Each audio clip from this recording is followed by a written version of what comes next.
Pax Televisión presenta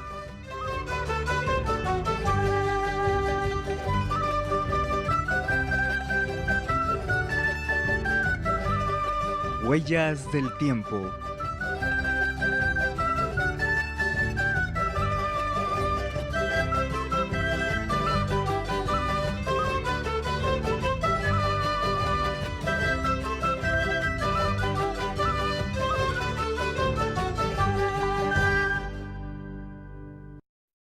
Amigos de Pax Televisión y Sur Perú, un saludo cordial desde el Perú. Y les presentamos, tenemos ese gusto, al padre José Francisco Navarro, él es jesuita, para hablar de los jesuitas y el arte en el Perú. Por supuesto que hablando de los jesuitas no se puede dejar de hablar de las misiones, pero también tenemos que ver la parte artística que corresponde también a todas las órdenes que tenemos en el Perú. Si no fuera por las órdenes religiosas, no tendríamos maravillas artísticas en las iglesias y en los templos. Y vamos a comenzar por Lima. Mucho gusto de tenerlo aquí en Huellas del Tiempo, padre.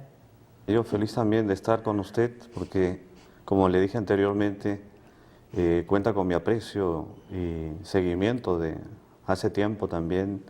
Gracias a usted, muchos hemos conocido desde tierna edad el amor al Perú, a las tradiciones, especialmente a su Cusco maravilloso, y bueno, sus tradiciones, sus leyendas. Y por eso estoy muy contento aquí de estar con usted y con todos los amables televidentes en Pax Televisión. Y nos alegran las palabras del padre José, porque justamente se trata de un Huanca. Él es de la tierra de Catalina Huanca, de la tierra de los Jaujas o Sausas, ¿no? Es del Valle del Mantaro. Y increíblemente ellos fueron muy amigos de los españoles, hicieron amigos para tener prebendas y al mismo tiempo fueron enemigos de los cusqueños. Pero ya aquello ha pasado y el padre José mira con admiración todo lo que se ha hecho en el Perú y sobre todo lo que se ha hecho con la orden religiosa de los jesuitas. De todas maneras entramos por San Pedro, porque sí, podríamos decir que es la puerta de entrada de los jesuitas en Lima, ¿no? Con una serie de cuadros, de pinturas, de efigies. Sí, efectivamente, los jesuitas ingresan al Perú por Lima el año de 1568 con el padre Luis del Portillo. Luis del Portillo tiene el mérito de inaugurar la provincia peruana de la Compañía de Jesús, especialmente enviado por el segundo general de la Orden, San Francisco de Borja. A pedido del rey de España, llegan entonces en una segunda expedición. Estos jesuitas, según la graciosa tradición de Ricardo Palma, en ese tiempo hubo un terremoto el día que llegaron los jesuitas y efectivamente yo creo que más allá de la anécdota, de alguna manera despertó mucho entusiasmo y expectativa el ingreso de la Compañía de Jesús. Quisiera particularmente hablar de un plano, un segundo plano de Fray Pedro Nolasco Mere, de 1685, que a mí particularmente me iluminó para saber cómo era la actividad de los jesuitas del siglo XVII y del siglo XVIII. Podemos ver que en ese plano se encuentra la iglesia de San Pedro y se desarrolla un eje, digamos, dinámico dentro de la espiritualidad ignaciana con la casa del noviciado, actualmente la casona de San Marcos. Toda la actividad inicial de los jesuitas en el siglo XVII y XVIII va a comprender básicamente ese extraordinario pasaje que va de la antigua calle del Gato, ¿no? Hoy el Jirón Azángaro, hasta el actual emplazamiento de este conjunto maravilloso, actualmente conocido como la Casona de San Marcos, que era en su momento la casa y noviciado de la Compañía de Jesús, donde residían los padres, los novicios y los juniores. También existía la huerta de San Bernardo y la casa de ejercicios. Entonces, y eso a las afueras, digamos, del centro de la ciudad, el plano de Fray Pedro Nolasco Mere anuncia cómo la Lima amurallada de aquel entonces, de 11.700 metros cuadrados, comprendía diferentes secciones donde los jesuitas trabajaban. No solamente este eje que estoy mencionando, sino también la vinculación con el Colegio Real San Martín, actualmente cerca a la Biblioteca Nacional, y un lugar muy importante, el Cercado, donde se inició, digamos, uno de los ensayos de las reducciones de indígenas y donde existía también una escuela de idiomas o de lenguas nativas, donde los sacerdotes estudiaban el quechua, el aymara y otras lenguas, ¿no?, para su trabajo pastoral. La época de una Lima donde había camarones y pesas, indios camaroneros, dicen, y pescadores, en este río Lima, que ustedes ahora conocen y que antes era de aguas claras y frescas. Pero yo me estoy acordando en este momento de la capilla de la Virgen de Loreto en la Casa del Noviciado, la ascensión de la Virgen y alrededor todas las doctoras de orden, de varias órdenes, lo cual indica de que en tiempos anteriores las religiosas eran filósofas, eran también al mismo tiempo poetas y también eran escritoras. Así es. Sí, y ese extraordinario trabajo en la capilla de Loreto responde a una devoción mariana que fue encomendada a la Compañía de Jesús de divulgar esta devoción por toda América Latina. Casualmente, en las investigaciones y viajes que he tenido la suerte de realizar, he podido comparar en el antiguo noviciado de Tepozotlán, México, también la casa de Nuestra Señora de Loreto, que en realidad es una réplica muy simpática de lo que sería esta casa de Nazaret. La capilla del noviciado, la capilla doméstica, que actualmente la conocemos como el Salón de Grados de la Casona de San Marcos, es en ese sentido una versión artística más sofisticada que la de Tepozotlán, México, porque podemos ver cómo, especialmente en la bóveda, podemos ver una serie de diseños vegetales a manera de un jardín florido, donde el centro está la Virgen y de hecho nos recuerda las letanías lauretanas porque están las diferentes advocaciones de las letanías de Nuestra Señora en la bóveda. Y podemos advertir cómo entonces ese escenario doméstico de los jesuitas que estuvieron en formación en aquel tiempo está cuidado, custodiado por la presencia mariana. Presencia que no se podría entender sin el trabajo extraordinario de un pintor que es el hermano Bernardo Vitti, que llega aquí al Perú en 1571, pocos años después del ingreso de los jesuitas a nuestra tierra.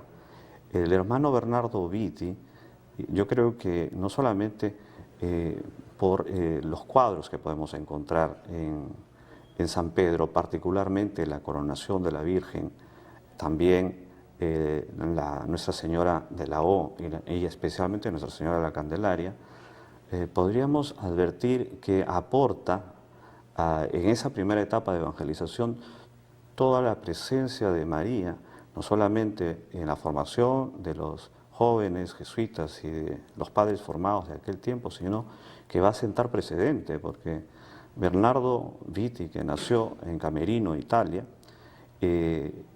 va a venir de la escuela de los grandes maestros. Se dice que estuvo en el taller de Miguel Ángel y estuvo también de cerca viendo las obras de Rafael Sanzio y obviamente en su estilo manierista, porque Bernardo Vitti, que nació en Camerino, Italia, va a venir de la escuela de los grandes.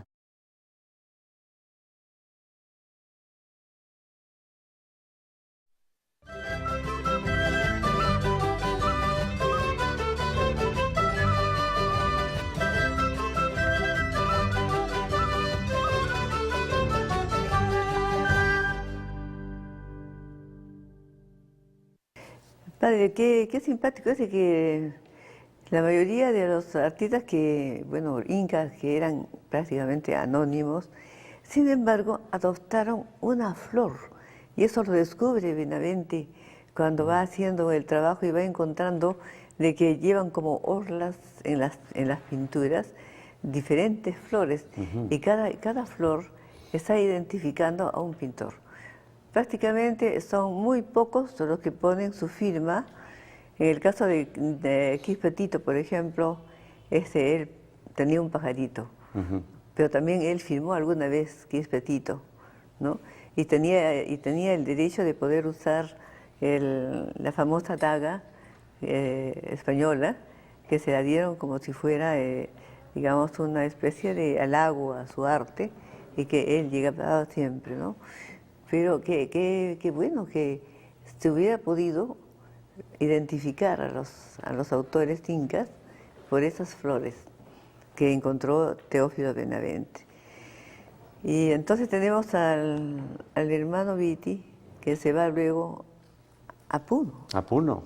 Y se va de altura en altura, ¿no? Se va de altura en altura. Porque si estamos pensando en Lima, casi 0 metros sobre el nivel del mar, ¿no? Sí. Y después de eso hasta Puno, que son 3.830 metros. Sí. Se nota que el hermano tenía mucha fuerza para dominar la altura. Así es. Fíjese que en alrededor de 37 años aproximadamente, el hermano, a pedido de sus superiores, va recorriendo diversas partes del Perú donde los jesuitas trabajaban pastoralmente, ¿no?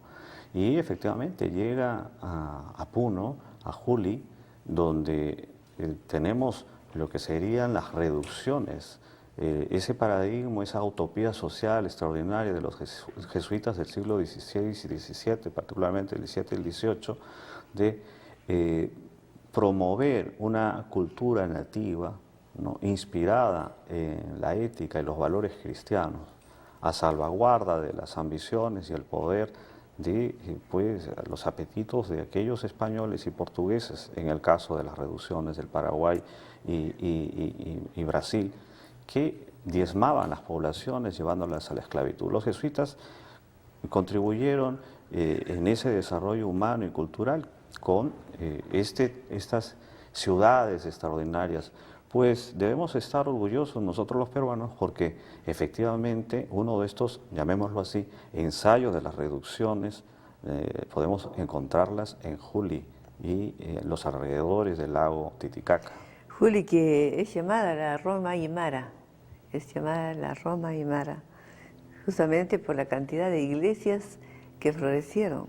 Así es, y las dos iglesias más importantes, la de San Pedro y Santa Cruz, tienen dos extraordinarias obras, lienzos de dimensiones, de formato grande, de Bernardo Viti.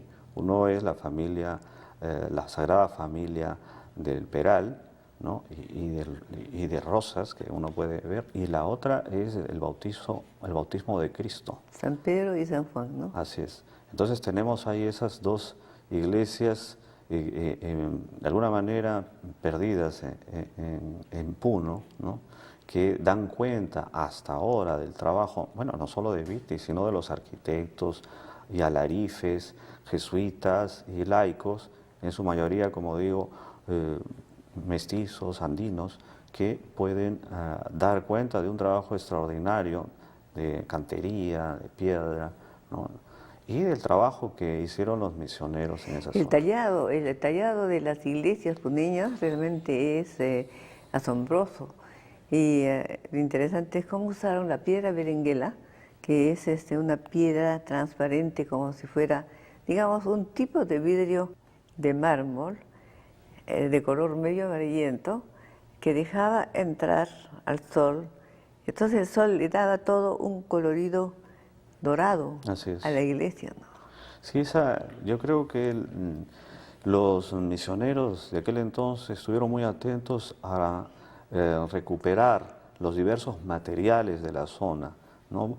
Para transmitir en el fondo, en los diferentes materiales que usaban en sus arquitecturas y sus construcciones, ¿no?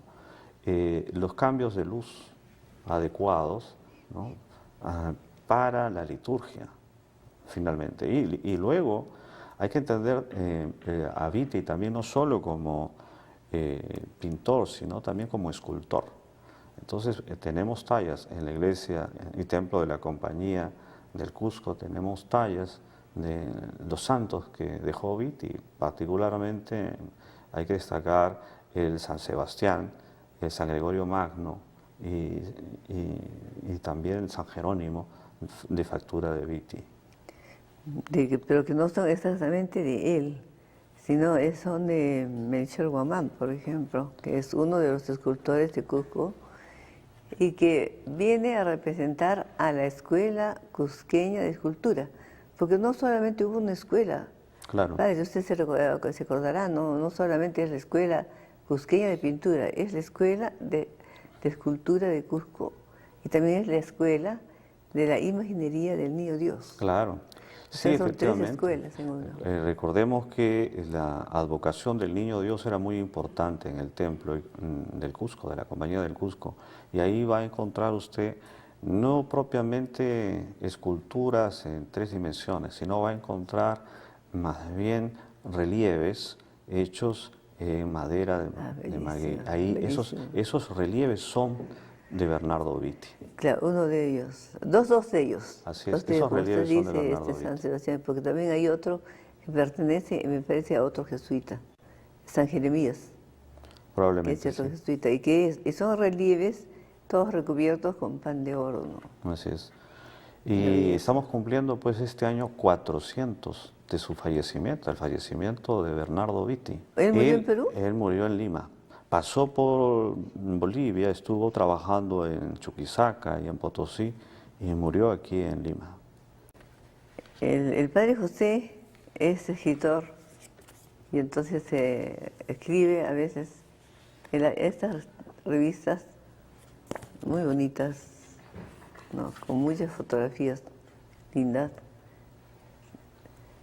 donde se habla de todo lo que han hecho los jesuitas. Y aquí cuando se habla de educación, yo me acuerdo bastante del interés que tomaron en que los niños de Chucuito, de los curacas ricos de Chucuita, aprendieran a cantar las canciones sacras religiosas en quechua. Así es. Y entonces los curacas asistían a las misas que había un coro de 400 niños cantando.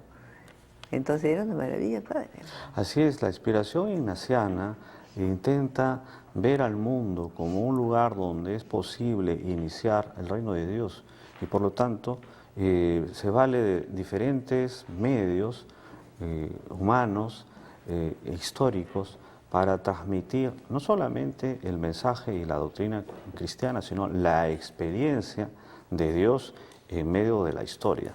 Entonces, en ese sentido, diferentes ocupaciones han sido gratas a los jesuitas a lo largo del tiempo para transmitir. Una de ellas es efectivamente la educación y la formación de las personas de diferente nivel.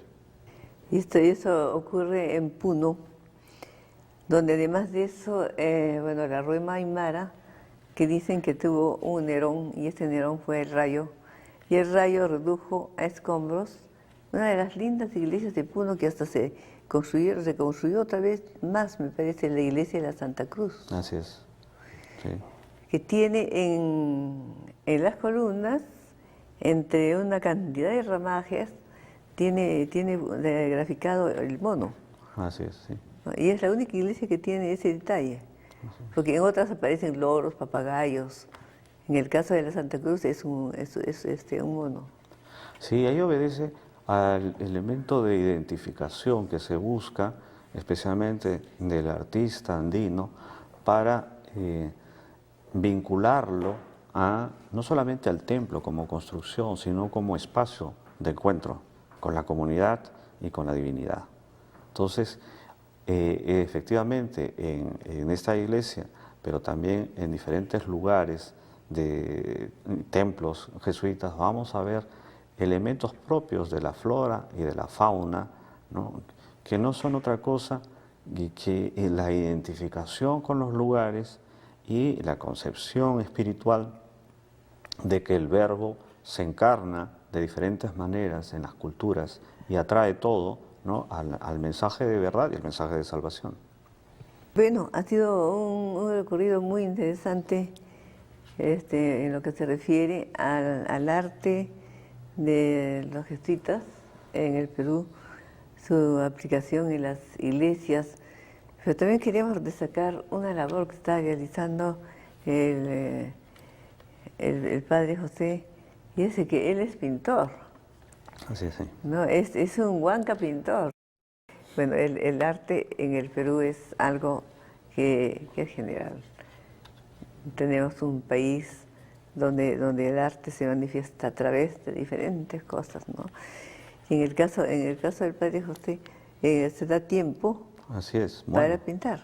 Bueno, la verdad es que la Compañía de Jesús nos pide y nos invita a que desarrollemos todos los talentos que se nos han dado, ¿no?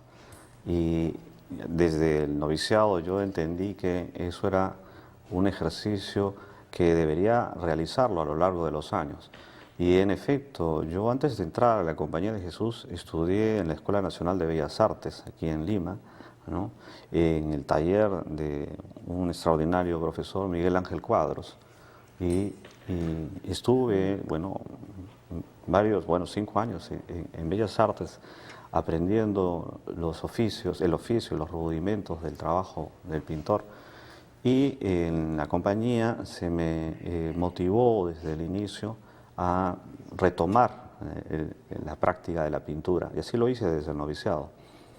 Mi especial interés es realmente transmitir elementos de vinculación con la naturaleza, con el cosmos, pero también con mi trabajo de profesor de literatura, porque esa es mi dedicación, mi especialidad en literatura latinoamericana, me obligan a vincular pintura y literatura, de tal manera que en la última muestra que tuve la suerte de exponer en la Galería Pancho Fierro, sí, tuve la gran felicidad, gracias también al trabajo y al incentivo de mi amigo Ángel Chávez Sachón, de presentar la exposición titulada Viaje por las tierras de Arguedas, Rulfo y Guimarães Rosa. Presenté una treintena de cuadros, en su totalidad paisajes, que intentan recrear la naturaleza, las imágenes que inspiraron a 3 escritores que para mí tienen un alma común, ¿no? Y 3 escritores que en el caso de Arguedas, en Los Ríos Profundos, en el caso de Rulfo, en Pedro Páramo y El Llano en Llamas, y en el caso de João Guimarães Rosa, El Gran Sertón Veredas, no hacen sino demostrarnos la vida y la lucha por la sobrevivencia de los pueblos que están en las zonas marginales de nuestros países, Perú, México y Brasil. Y por otro lado me permite vincular esas 3 realidades culturales a través de los paisajes que nos remiten de una o de otra manera a estos libros que para mí me marcaron profundamente. Diciendo así de que, bueno, podríamos pensar de que la naturaleza, obra de Dios, es maestra en las cosas en que hace, Así es. ¿no? Si se observa todo lo que hay de vida que está bulliendo en la naturaleza, se va a encontrar cosas increíbles en lo que se refiere a flores, a aves, y insectos inclusive, Así es. ¿no? Entonces, una serie de cosas que que están indicando que también la naturaleza en determinado momento puede ser artista, padre. Qué bueno que lo diga usted, ¿no? Si uno deja de lado esa obsesión racionalista que tenemos y que de alguna manera ha dañado mucho a nuestra cultura occidental, podemos ver la autonomía que tiene la naturaleza y el respeto que debemos tener de ella, ¿no? De alguna manera, en determinados momentos se diría que hay una inteligencia propia en la naturaleza para adecuarse a los cambios, no solamente de las estaciones climáticos, sino también de los procesos de transformación que ha sufrido nuestro planeta, ¿no? Entonces, efectivamente, hay una presencia que no la podemos controlar, una presencia que nos sorprende, por ejemplo, en un crepúsculo, o nos sorprende en lugares más o menos desérticos, ¿no? Hacia las primeras horas del alba en la selva, ¿no? O hacia el atardecer en la sierra, que nos indica que hay una vida que se nos revela inmediatamente en la naturaleza. Y yo creo que eso lo captaron perfectamente Arguedas, Rulfo y Guimarães Rosa y transmitieron en sus extraordinarios textos no solamente paisajes, sino la sabiduría del hombre y su vinculación con el entorno, ¿no? Que lamentablemente en la ciudad hemos dejado de lado. Guimarães Rosa me parece que es brasileño, ¿no? Así es. Él nació en Minas Gerais, en un pueblo llamado Cordisburgo, ¿no? Y tiene un libro muy hermoso. Así es. Tiene una colección extraordinaria de cuentos, pero su obra más importante es el Gran Sertón Veredas, ¿no? Y en realidad ahí podemos advertir cómo, como él dice constantemente, la vida es una travesía, es un caminar por el sertón, que es en realidad una sabana semitropical, para que nos entendamos, una travesía por este planeta, por este mundo, ¿no? Donde vamos a tener que discernir, ¿no? Sobre las diversas dinámicas de integración o de destrucción que advertimos a cada paso, ¿no? Y este extraordinario escritor como fue Guimarães Rosa era muy admirado por Arguedas en Los zorros de arriba y los zorros de abajo. Es interesante ver cómo se identifica plenamente Arguedas con Guimarães Rosa y con Rulfo.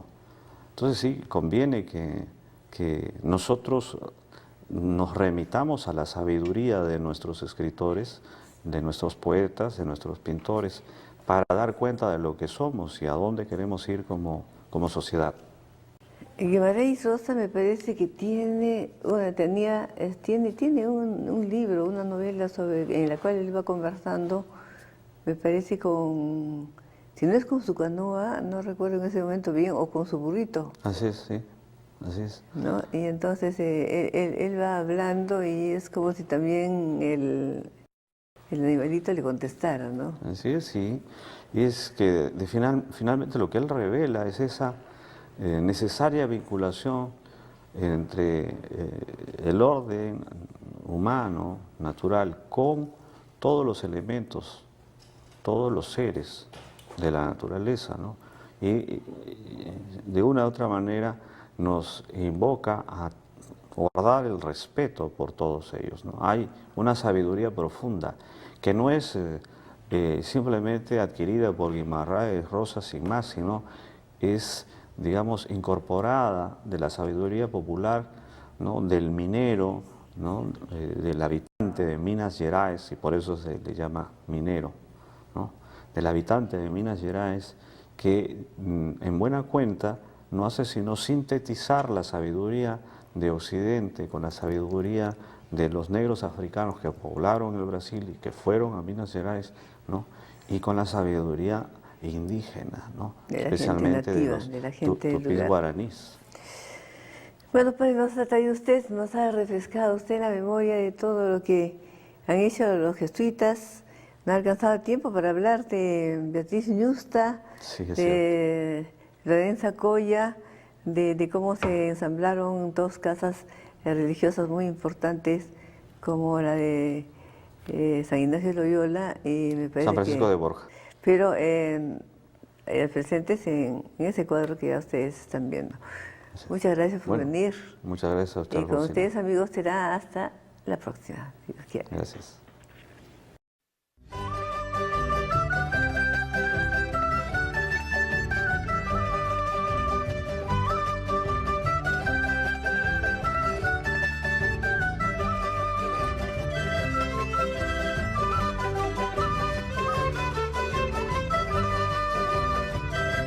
Pax Televisión presentó